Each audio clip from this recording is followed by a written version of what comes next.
에베소서 1장. 하나님의 뜻으로 그리스도 예수의 사도가 된 나 바울이 에베소에 사는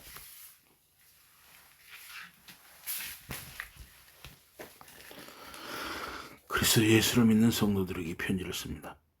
우리 아버지 하나님과 주 예수 그리스도께서 내려주신 은혜와 평화가 여러분에게 있기를 빕니다. 우리 주 예수 그리스도의 아버지신 하나님을 찬양합니다. 하나님께서는 그리스도 안에서 하늘에 속한 온갖 신령한 복을 우리에게 주셨습니다. 하나님은 세상 창조 전에 그리스도 안에서 우리를 택하시고 사랑해 주셔서 하나님 앞에서 거룩하고 흠이 없는 사람이 되게 하셨습니다.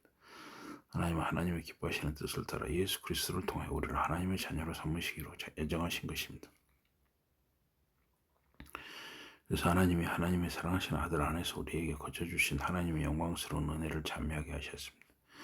우리는 이 아들 안에서 하나님의 풍성한 은혜를 따라 구원의 그의 피로 구속과 죄의 용서를 받게 되었습니다. 하나님은 우리에게 모든 지혜와 청명을 넘치게 주셔서 그리스도 안에서 미리 세우신 하나님이 기뻐하시는 뜻을 따라 하나님의 신비한 뜻을 우리에게 알려주셨습니다. 하나님의 계획은 때가 차면 하늘과 땅에 있는 모든 것을 그리스도 안에서 그분을 머리로 하여 통일시키는 것입니다. 하나님은 그리스도 안에서 우리를 상속자로 삼으셨습니다. 이것은 모든 것을 자기의 원하시는 뜻대로 행하시는 분의 계획에 따라 미리 정해진 일입니다. 그것은 그리스도께 맨 먼저 소망을 둔 우리로 하여금 하나님의 영광을 찬미하는 사람이 되게 하시려는 것이었습니다. 여러분도 그리스도 안에서 진리의 말씀 곧 여러분을 구원하는 복음을 듣고서 그리스도를 믿었으므로 약속하신 성령의 날인을 받았습니다. 이 성령은 하나님의 소유인 우리가 완전히 구원받을 때까지 우리의 상속의 담보이시며 우리로 하여금 하나님의 영광을 찬미하게 하십니다. 그러므로 나도 주 예수에 대한 여러분의 믿음과 모든 성도를 향한 사랑을 듣고서 여러분을 두고 끊임없이 감사를 드리고 있으며 내 기도 중에 여러분을 기억합니다. 우리 주 예수 그리스도의 하나님이신 영광의 아버지께서 지혜와 계시의 영을 여러분에게 주셔서 하나님을 알게 하시고 여러분의 마음의 눈을 밝혀 주셔서 하나님의 부르심에 속한 소망이 무엇이며 성도들에게 베푸시는 하나님의 영광스러운 상속이 얼마나 풍성한지를 여러분이 알게 되기를 바랍니다. 또한 믿는 사람들은 우리에게 강한 힘으로 활동하시는 하나님의 능력이 얼마나 엄청나게 큰지를 여러분이 알기를 바랍니다.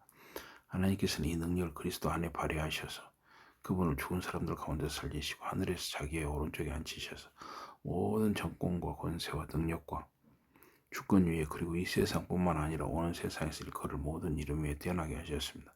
하나님께서는 만물을 그리스도의 발 아래 굴복시키시고 그분을 만물 위에 교회의 머리로 삼으셨습니다. 교회는 그리스도의 몸이요 만물 안에서 만물을 통하게 하시는 분의 충만입니다. 에베소서 1장이었습니다. 에베소서 2장. 여러분들 전에는 허물과 죄로 죽었던 사람들입니다. 그때 여러분은 허물과 죄 가운데서 이 세상의 풍조를 따라 살고 공중의 권세를 잡은 통치자 곧 지금 불순종의 자식들 가운데서 작용하는 영을 따라 살았습니다. 우리도 모두 전에는 그들 가운데에서 육신의 정욕대로 살고 육신과 마음이 원하는 대로 행했으며 나머지 사람들과 마찬가지로 날 때부터 진노의 자식이었습니다. 그러나 하나님은 자비가 넘치는 분이셔서 우리를 사랑하신 그 크신 사랑으로 말미암아 범죄로 죽은 우리를 그리스도와 함께 살려주셨습니다. 여러분은 은혜로 구원을 얻었습니다. 하나님께서 그리스도 예수 안에서 우리를 그분과 함께 살리시고 하늘에 함께 하셨습니다. 그것은 하나님께서 그리스도 예수 안에서 우리에게 자비로 베풀어 주신 그 은혜가 얼마나 풍성한지를 장차 올 모든 세대에게 드러내 보이시기 위함입니다. 여러분은 믿음을 통하여 은혜로 구원을 얻었습니다. 이것은 여러분에게서 난 것이 아니오 하나님의 선물입니다. 행위에서 난 것이 아닙니다. 그러므로 아무도 자랑할 수 없습니다. 우리는 하나님의 작품입니다. 선한 일을 하게 하시려고 하나님께서 그리스도 예수 안에서 우리를 만드셨습니다. 하나님께서 이렇게 미리 준비하신 것은 우리가 선한 일을 하며 살아가게 하시려는 것입니다. 그러므로 여러분은 지난날에 육신으로는 이방 사람이었다는 사실을 명심하십시오. 손으로 육체에 행한 할례를 받은 사람이라고 뽐내는 이른바 할례자들에게 여러분은 무할례자들이라고 불리며 따돌림을 당했습니다.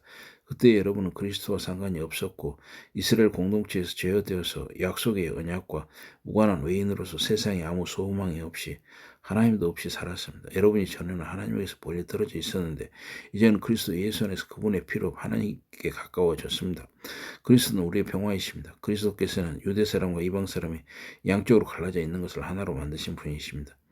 그분은 유대 사람과 이방 사람 사이를 가르는 담을 자기 몸으로 허무셔서 원수된 것을 없애시고 여러 가지 조문으로 된 계명의 율법을 폐하셨습니다.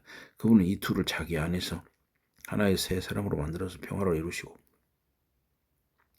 원수된 것을 십자가로 소멸하시고 이 둘을 한 몸으로 만드셔서 하나님과 화해시키셨습니다. 그분은 오셔서 멀리 떨어져 있는 여러분에게 평화를 전하셨으며 가까이 있는 사람들에게도 평화를 전하셨습니다. 이방 사람과 유대 사람 양쪽 모두 그리스도를 통하여 한 성령 안에서 아버지께 나아가게 되었습니다.